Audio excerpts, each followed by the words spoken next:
Yo, what's good, YouTube? This is Jake from TNJ, and welcome back to the New York Jets franchise as we check out the Super Bowl. Led by two rookie quarterbacks, these teams have went on a very improbable run, to be honest. Both teams were picking in the top 10 last year in the NFL draft, and now they find themselves both in the Super Bowl. The Washington football team, led by Dan Settle from the Wisconsin State Whitetails, but in the Rivercats series. Now, he has Darius Geis at running back. After this game, I'm actually going to remove Darius Geis from the game. So this will be his last game playing here in this series. He's obviously not in the NFL right now, and I don't think it's right that he is. And looking at some other guys that the Washington football team has on their roster, Jared Cook, Terry McLaurin, I mean, they have some very good weapons here. They also have John Ross at receiver as well, along with Steven Sims. Now, looking at defense, I mean, does it get much better than Chase Young and Ryan Kerrigan coming off the edge? And then in the secondary, Landon Collins, Ronald Darby, and Sidney Jones.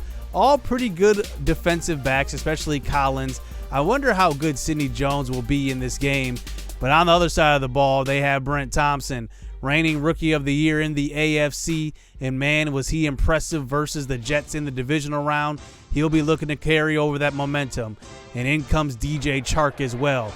I'm sure they'll have a very good game. So let's hop into some quick highlights here. Here is Brent Thompson at quarterback here in the first quarter. And he goes down. That's Matthew Ioannidis getting to him in the first quarter. And that's how this first quarter does end. I mean, both teams, it was an offensive struggle.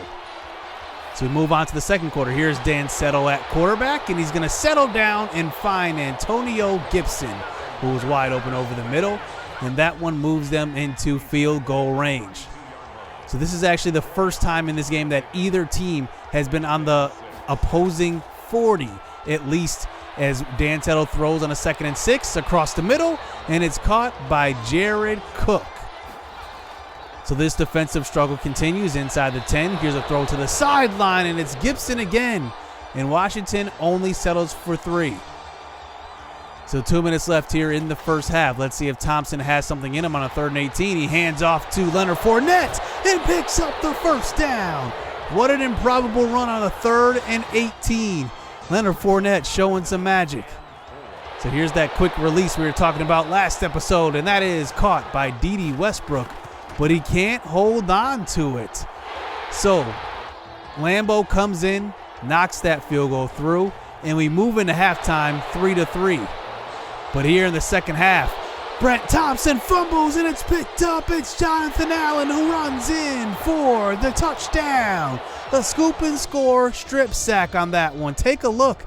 I'm not sure that was a true sack, but that one should have probably been a forward pass. It looked like it deflected off of the defensive lineman.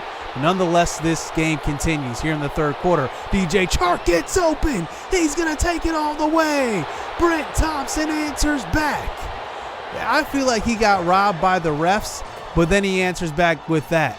As we move into 2 minutes left here in this game. Now it's a 13-10 Jaguars game as Terry McLaurin gets the catch across the middle, moving the chains.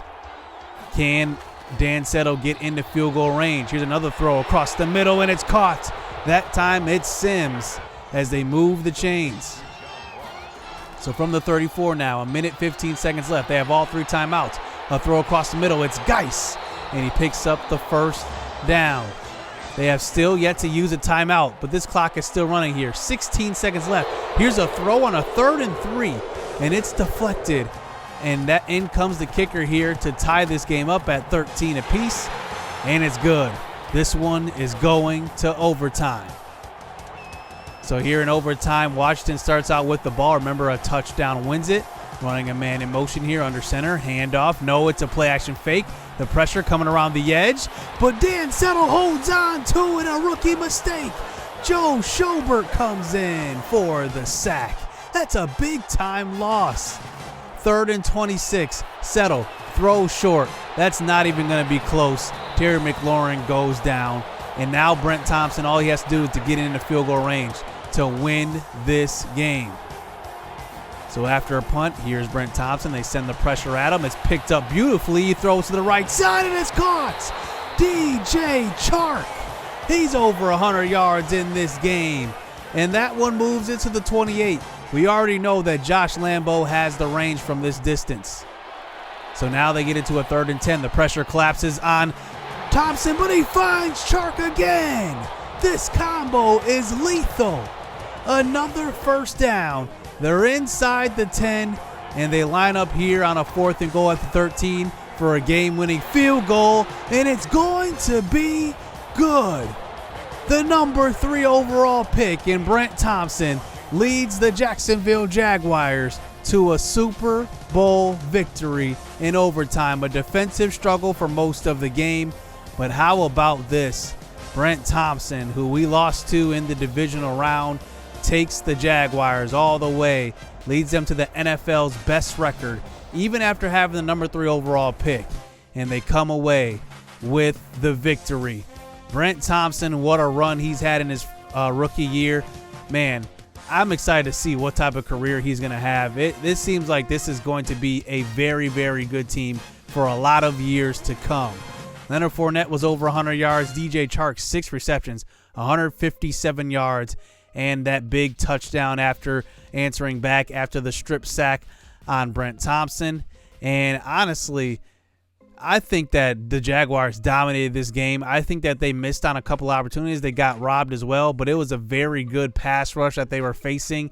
And Chase Young, Ryan Kerrigan, and all those boys, they got after Brent Thompson.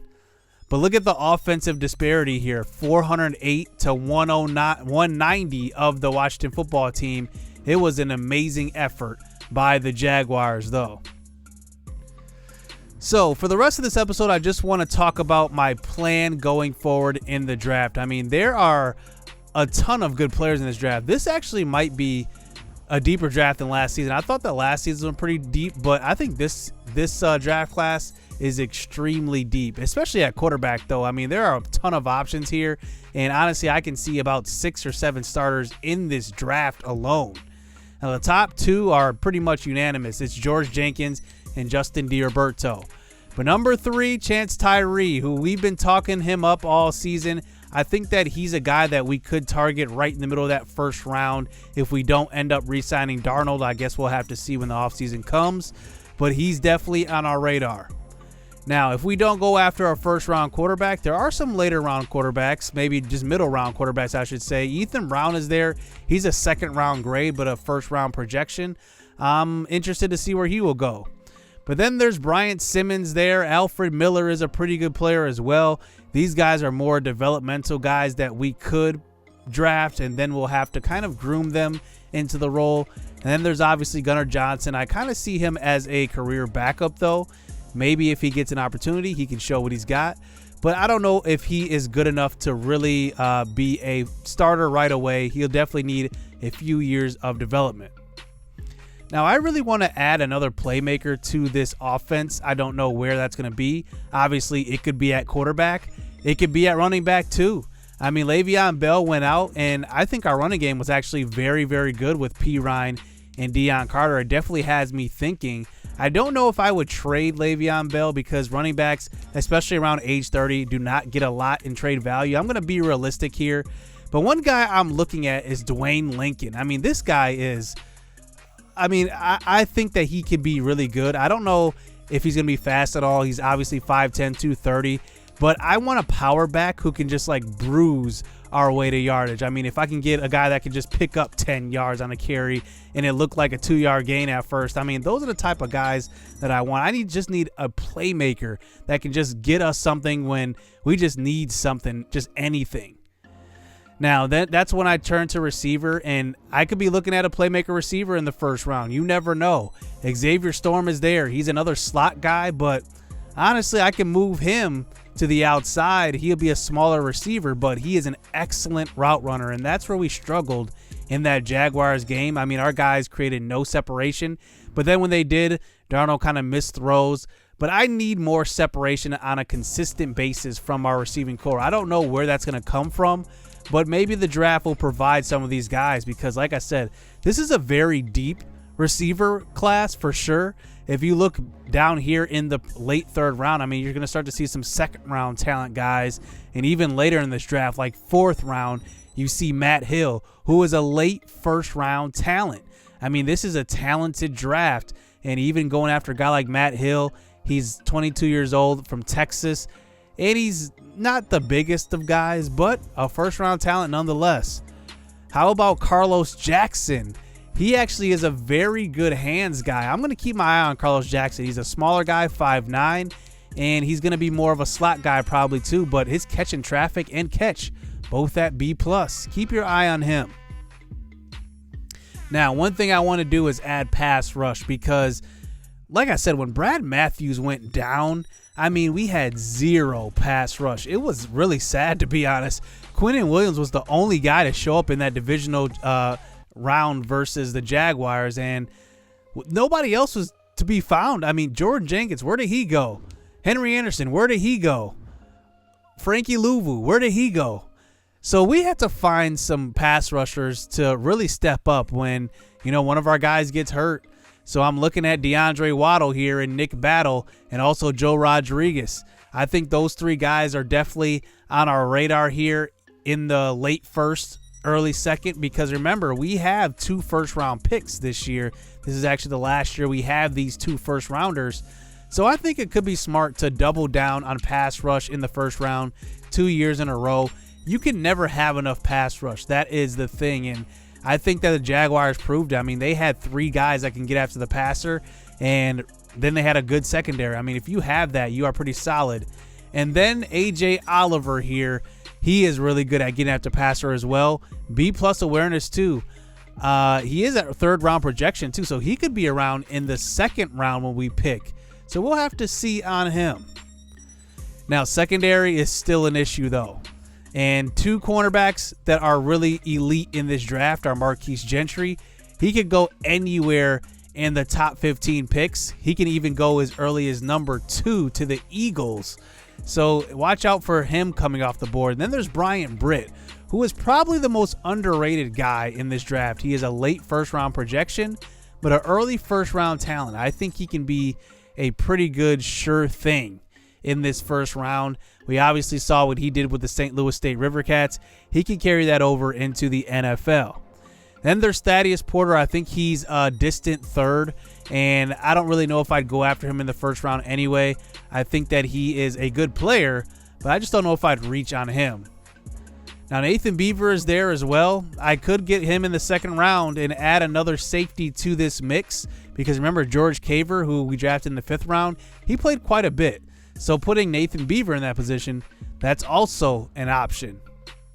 Beaver comes from the Whitetails dynasty, if you're not familiar. If you want to go check that out, it's on my channel, the Wisconsin Whitetails dynasty. I'm currently doing the St. Louis State Rivercats dynasty. A lot of those guys in this draft class are coming over from those 2 series. Now, I need interior offensive linemen. And I'm looking at a couple of guys here. David Monroe is a really good prospect in the middle rounds. And he has B+ run block, B+ run block power. So that actually shows that maybe he is a good option there. He also has B+ pass block power. But I also like Sean Hardeman there.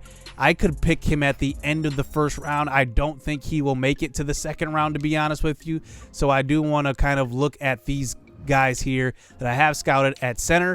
But at guard, not really too much. Now, I like to keep it realistic. If I draft a center, they will either play center or guard. If I draft a tackle, they will only play tackle. If I draft a guard, he could play center. So that's how I kind of do it, and I want to keep it realistic in that way.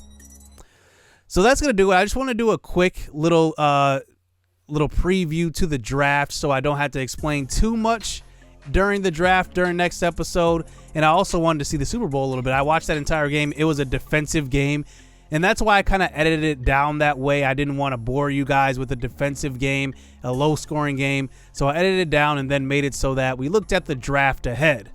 So I'm looking forward to this offseason. I hope you guys are too. Hit subscribe, hit that like button. Stay tuned. Offseason coming next. Let's get it. Let's go. I be trying to do me, but they be trying to copy though.